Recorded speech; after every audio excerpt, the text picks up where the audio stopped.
할렐루야. 하나님의 크신 사랑과 은혜가 저와 여러분의 심령 가운데 충만해지기를 주의 이름으로 간절히 축원합니다. 우리는 시간 속에 살아가고 있습니다. 시간이라고 하는 것은 우리의 삶에 너무나 중요하죠. 그래서 시간에 관한 명언이 많이 있습니다. 대표적으로 우리가 많이 알고 있는 시간은 금이다 라는 말이 있죠.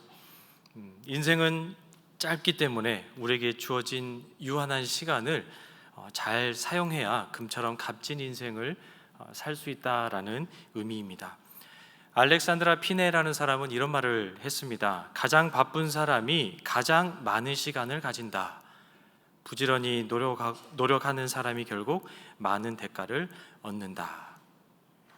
또 이런 말도 있습니다. 승자는 시간을 관리하며 살고 패자는 시간에 끌려 산다. 시간에 관한 명언이죠. 모든 사람에게 공평하게 주어진 하루 24시간을 어떻게 보내느냐에 따라서 어떤 사람은 그 시간의 결과로 좋은 가치를 만들어냅니다. 그런데 어떤 사람은 시간을 잘 활용하지 못해서 좋지 않는 결과를 남기게 된다는 것이죠.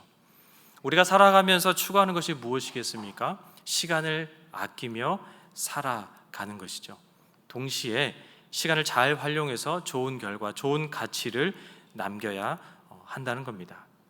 그래서 이 땅에 성공한 사람들의 이야기를 들어보면 공통적으로 이야기하는 게 뭡니까? 시간을 잘 활용해야 된다라는 이야기를 많이 합니다. 아침 시간을 잘 이용해야 된다, 저녁 시간을 잘 이용해야 된다, 틈틈이 짜투리 시간을 잘 이용해야 된다라는 이야기를 많이 합니다. 그렇게 시간 활용을 잘 했을 때에 전부는 아니지만 그래도 많은 사람들이 성공할 수 있었다라는 이야기를 우리가 종종 듣게 됩니다. 성공은 시간과 굉장히 밀접한 관련이 있는 것 같습니다. 그리고 우리가 또 한 가지 시간을 볼 때 보는 관점이 있는데요. 그것은 뭐냐면 결과입니다. 결과. 시간을 어떻게 보냈는가 하는 과정도 있지만 우리가 보낸 시간의 과정보다 더 주의 깊게 보는 것이 결과라는 것이죠. 결과에 대한 가치입니다. 제가 신대원 준비할 때 정말 열심히 공부했습니다. 정말 열심히 했습니다. 새벽 5시 30분에 일어나서 저녁 10시, 11시까지 1년 동안 정말 열심히 공부했습니다. 대단하지 않습니까?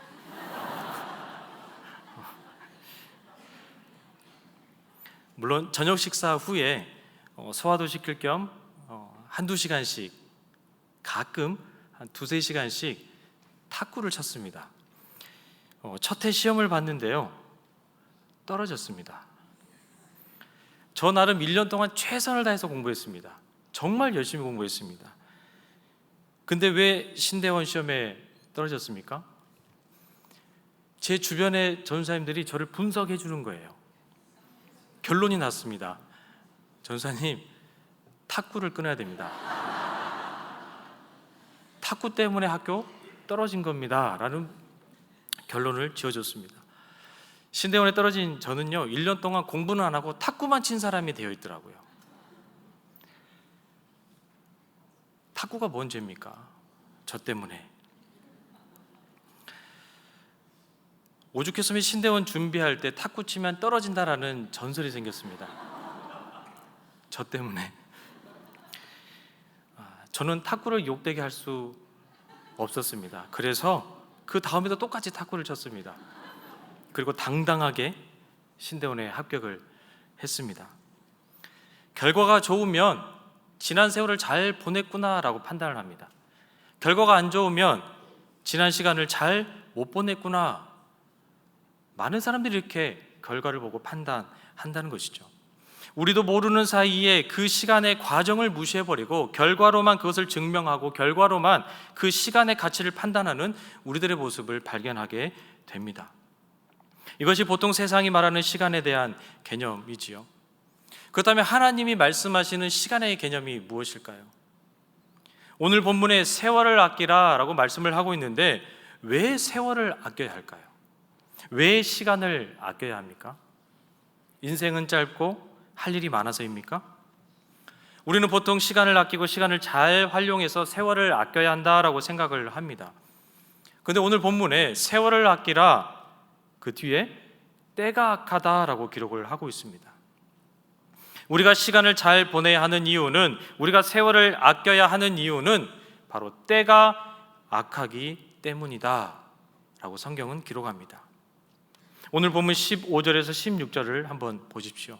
그런즉 너희가 어떻게 행할지를 자세히 주의하여 지혜 없는 자같이 하지 말고 오직 지혜 있는 자같이 하여 세월을 아끼라.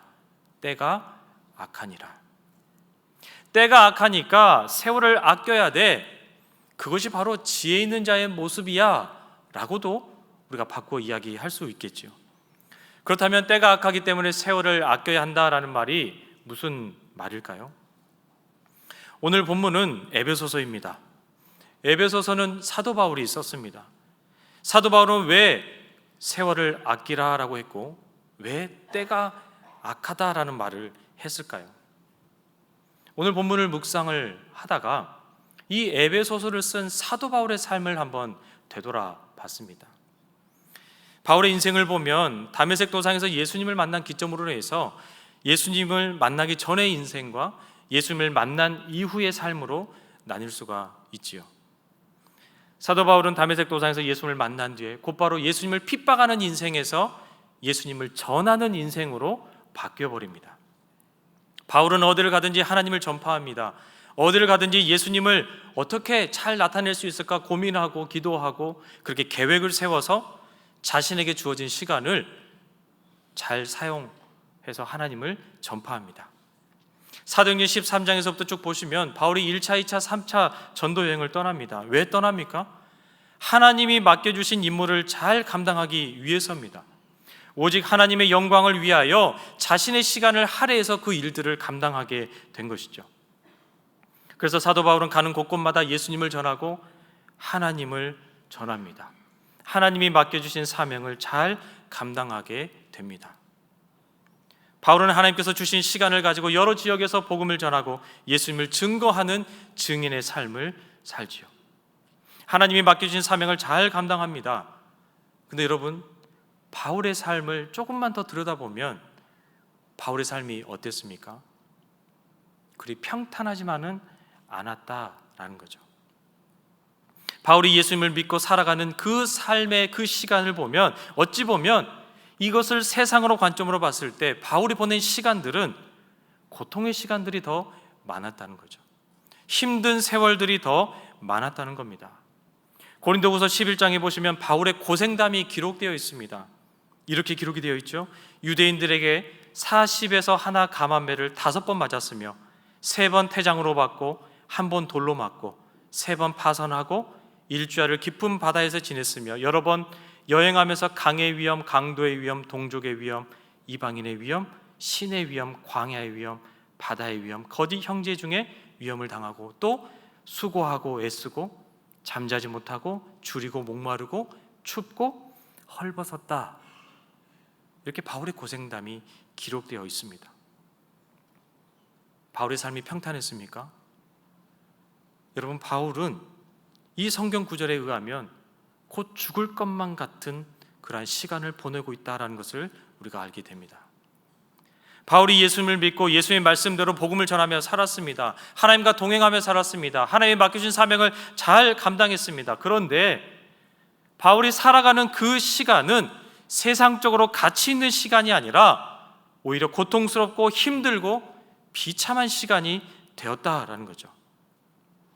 바울이 살아온 세월은 바울에게 주어진 시간이라고 하는 것은 세상이 말하는 그런 가치 있는 것으로 다가오지 않습니다. 세상에서 말하는 가치는 전혀 찾아볼 수 없는 고통의 시간, 험악한 시간, 비참한 세월. 그 시대는 너무나 악하다라고 사도 바울은 생각했을 겁니다.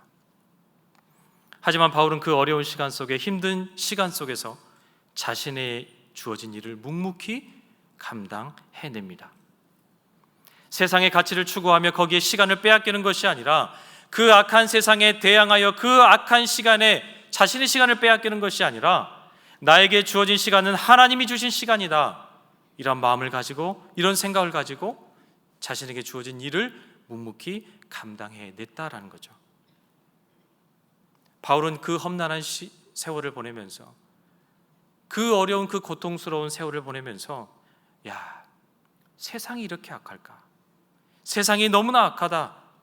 그러면서 악한 세상을 향하여 욕도 하고, 누군가를 미워하고, 세상을 비판하고 짜증 낼 만도 했을 텐데, 사도 바울은 자신에게 주어진 시간을 거기에 허비하지 않았다는 거죠.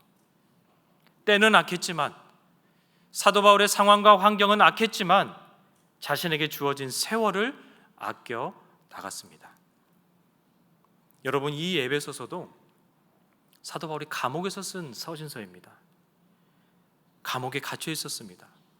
고통의 세월이죠. 힘든 시간입니다. 그런데 그 악한 상황 가운데 사도 바울은 반응하지 않습니다. 주님께서 맡겨주신 복음 증거의 사명을, 비록 움직이진 못하지만 편지를 써서라도 그 사명을 감당하려고 하는 사도 바울의 모습이 담겨 있다는 거죠.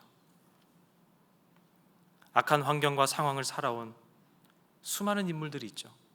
우리가 또 떠올릴 수 있는 인물이 누구입니까? 요셉이죠. 17세의 형제들에게 버림을 받습니다. 인신배배를 당하여 애굽으로 팔려갑니다. 17세 이후만 그랬습니까? 아니요, 17세의 이전에도 태어나면서부터 형들에게 미움을 받고 시기를 받으면서 자라왔습니다. 총리가 되기 전까지 요셉의 삶을 보면, 그가 지내왔던 시간들을 보면 자살하지 않는 것이 다행이죠. 요셉의 살아왔던 그 시간은 금처럼 가치 있는 시간으로 다가오지 않습니다. 도리어 요셉이 그 시간을 살아가는 것은 너무나 힘들고 고통스럽고 너무나 어려운 삶의 시간이었을 겁니다. 근데 요셉은 분명 하나님의 말씀대로 살려고 노력했습니다. 요셉은 유혹을 받을 때 어땠습니까? 내가 하나님 앞에 죄 지을 수 없다, 이러면서 그 유혹을 뿌리쳤습니다. 하나님과 동행하는 삶을 살았던 사람이 바로 요셉이었습니다. 그런데 요셉의 실제적인 상황은 어떻습니까? 어렸을 때부터 미움을 받았습니다. 시기를 받았습니다. 형제들로부터 버림을 받았습니다. 타지로 인신매매 당하죠. 혼자 외롭게 생활합니다. 다른 사람들에게 오해를 받고 감옥에 가게 됩니다. 요셉의 입장으로 봤을 때, 야, 세상은 너무나 악하다. 어떻게 이 세상이 이렇게나 악할 수가 있을까?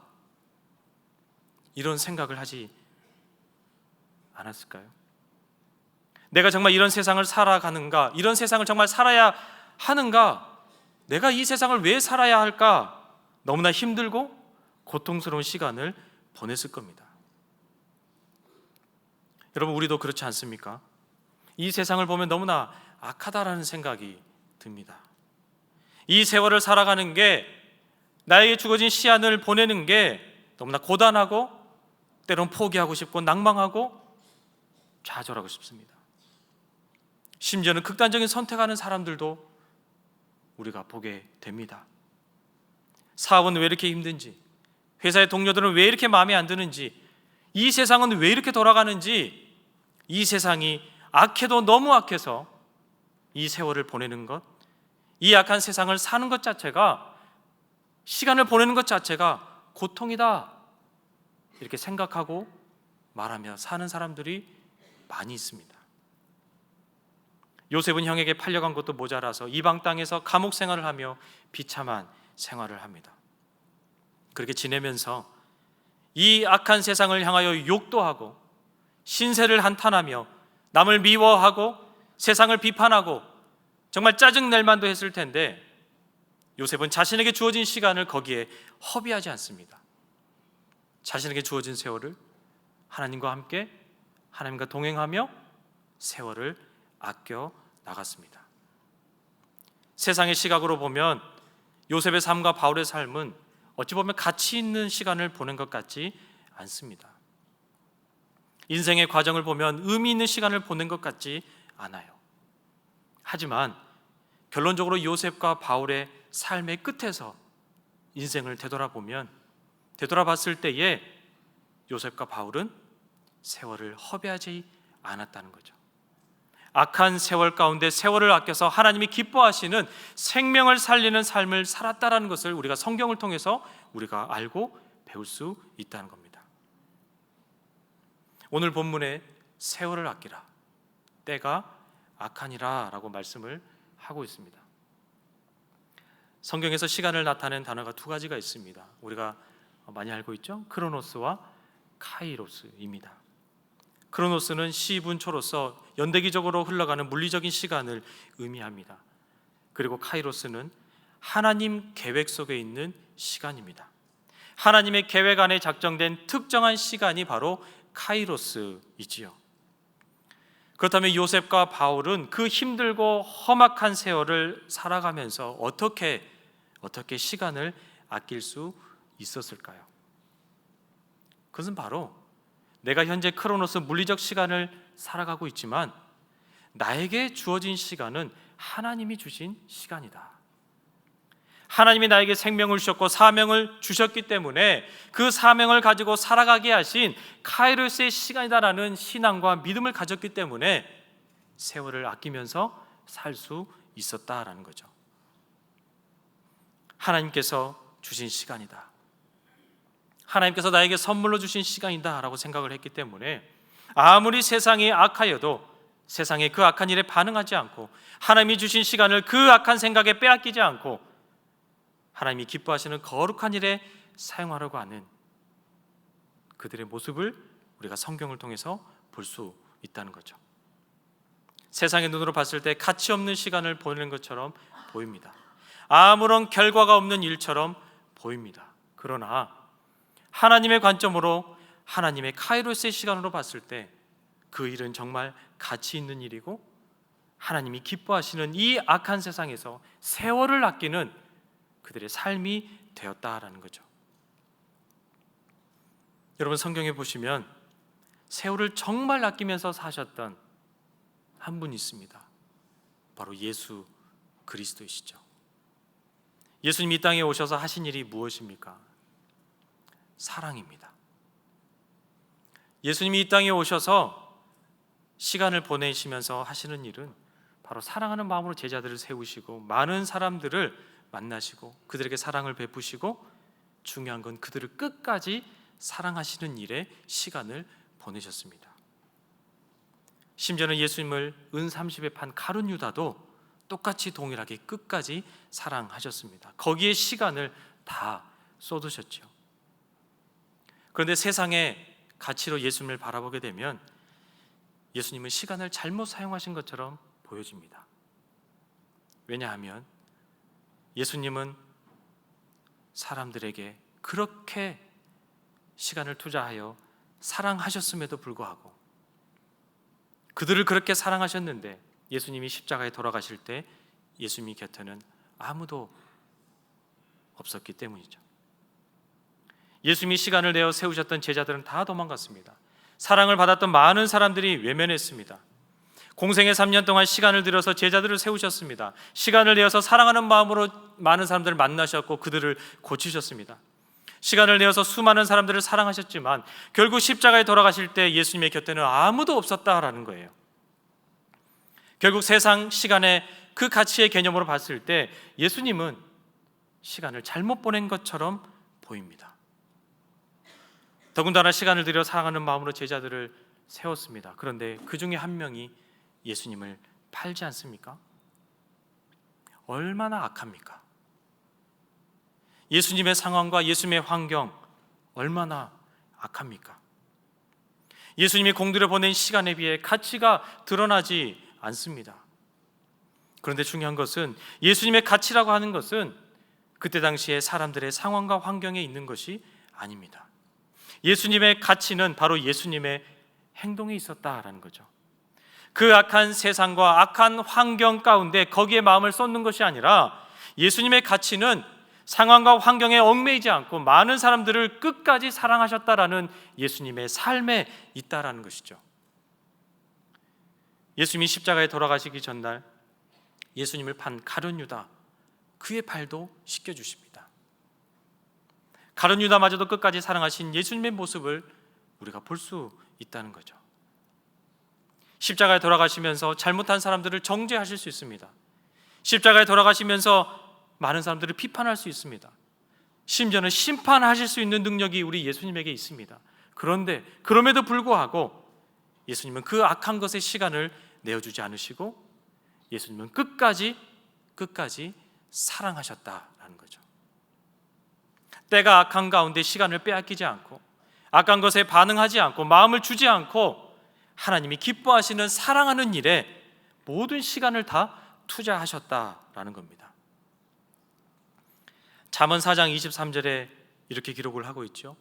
모든 지킬 만한 것 중에 더욱 너의 마음을 지켜라. 생명의 근원이 이에서 남이니라. 사랑하는 여러분, 하나님이 우리에게 주신 사랑의 마음, 선한 마음을 온전히 지킬 수 있기를 간절히 바랍니다. 예수님이 뭐라고 계속 말씀하십니까? 원수를 사랑해라. 원수를 사랑해라. 용서해라. 근심하지 말라. 걱정하지 말라. 믿음을 지켜라. 하나님을 찬양하고 예배해라. 어찌 보면 이 모든 일들은 사람들이 볼 때, 세상 사람들이 볼 때 가치 있는 일처럼 보이지 않습니다. 여러분, 어떻게 원수를 용서할 수 있습니까? 어려운 일을 당했는데 어떻게 근심이 안 됩니까? 어떻게 걱정이, 염려가 안 됩니까? 무슨 일이 생기면 시간을 아껴서 빨리빨리 해결해야지 한가하게 교회 나와서 기도하고 예배 드릴 수 있습니까? 세상 사람들은 이것을 시간을 잘 선용했다라고 보겠습니까? 근데 여러분, 원수를 미워하는 데 시간을 다 쏟다 보면요, 나중에 내 자신이 피폐해져 있는 것을 경험하게 됩니다. 어떠한 일을 당해서 근심하고 걱정하는 일에 시간을 쏟다 보면 걱정이 나를 사로잡아서 하나님을 순간 잊어버리고 우리의 믿음이 연약해져 있는 것을 우리가 경험하게 됩니다. 걱정하고 근심해서 해결될 일이면 근심하고 걱정해야지요. 거기에 시간을 쏟아 부어야지요. 그러나 오늘 본문은 악한 것에 세월을 허비하지 말라라고 말씀을 하고 있습니다. 세월을 아끼라. 때가 악하니라. 이 말씀을 하시고 오늘 본문 18절에서 21절 말씀을 한번 보십시오. 방탕하지 마라. 성령으로 충만해라. 시와 찬송과 신령한 노래들로 하나님을 찬양해라. 하나님께 감사해라. 서로 복종하며 사랑하라 라고 기록을 하고 있습니다. 이것은 세상의 관점으로 봤을 때 세상에 어떠한 가치를 창출하는 일이 아닙니다. 하지만 이것은 하나님의 관점으로 지금 시간을 지키는 것, 나의 신앙을 지키는 것, 세상의 악으로부터 나를 보호하는, 즉 나의 삶, 나의 믿음을 지키는 하나님의 자녀된 모습으로서 하나님이 기뻐하시는 삶이다라는 거죠. 우리는 악한 것에 시간을 내어주지 않아야 합니다. 하나님의 기준으로 보면 하나님이 맡겨주신 일을 하기에 우리는 할 일이 너무나 많이 있습니다. 그러나 우리가 그 악한 것에 시간을 내어주다 보면 이것이 곧 시간 낭비였다라는 것을 우리는 곧 알게 되고 깨닫게 됩니다. 사랑하는 여러분, 때가 악합니다. 때문에 우리는 세월을 아껴야 합니다. 내 계획과 목표가 어떠한 가치와 결과에 매이는 것이 아니라 나의 마음을 절망 가운데, 나의 마음을 포기 가운데 내어주지 않아야 합니다. 나에게 주어진 시간을 끝까지 잘 지켜서 여전히 하나님을 찬양하고 하나님께 감사하는 것, 그것이 바로 우리가 삶을 살아가면서 반드시 해야 될 하나님의 자녀된 모습인 줄로 믿습니다. 우리에게 주어진 시간은 저절로 얻어진 것이 아닙니다. 하나님이 우리에게 주신 선물과도 같은 시간입니다. 그러기에 세상 시간의 가치로 판단하고 악한 것의 시간을 낭비할 수가 없습니다. 사랑하는 여러분, 악한 것의 마음을 빼앗기지 않기를 간절히 바랍니다. 여러분의 시간을 근심과 걱정과 염려에 빼앗기지 않기를 간절히 바랍니다. 하나님이 우리에게 주신 시간을 절망과 포기와 때론 분노에 빼앗기지 않고 모든 악한 것에서 우리의 마음과 삶을 지켜내는 저와 여러분이 될 수 있기를 간절히 바랍니다. 그리하여 세월을 아끼는 지혜로운 사람이 되어서 우리에게 맡겨진 일에 더 사랑하고 더 섬기며 생명을 살리는, 하나님이 기뻐하시는 귀한 도구로 쓰임받는 저와 여러분의 삶이 될 수 있기를 주의 이름으로 간절히 축원합니다. 기도하겠습니다. 거룩하신 하나님 아버지, 우리는 하나님이 주신 시간을 어떻게 사용하고 있습니까? 하나님이 주신 시간을 이 시대의 약함에 반응하여 분노하고 절망하고 포기하고 낭망하고 근심하고 걱정하고 있지는 않은지 우리의 삶을 되돌아봅니다. 하나님이 주신 시간을 악한 것에 허비하지 않게 하여 주시옵소서. 우리에게 맡겨진 삶에 더 사랑하고 더 섬기며 생명을 살리는 귀한 도구로 쓰임받아 세월을 아끼는 지혜로운 자로 살아가는 우리 모두가 되게 하여 주시옵소서. 예수님의 이름으로 기도하옵나이다. 아멘.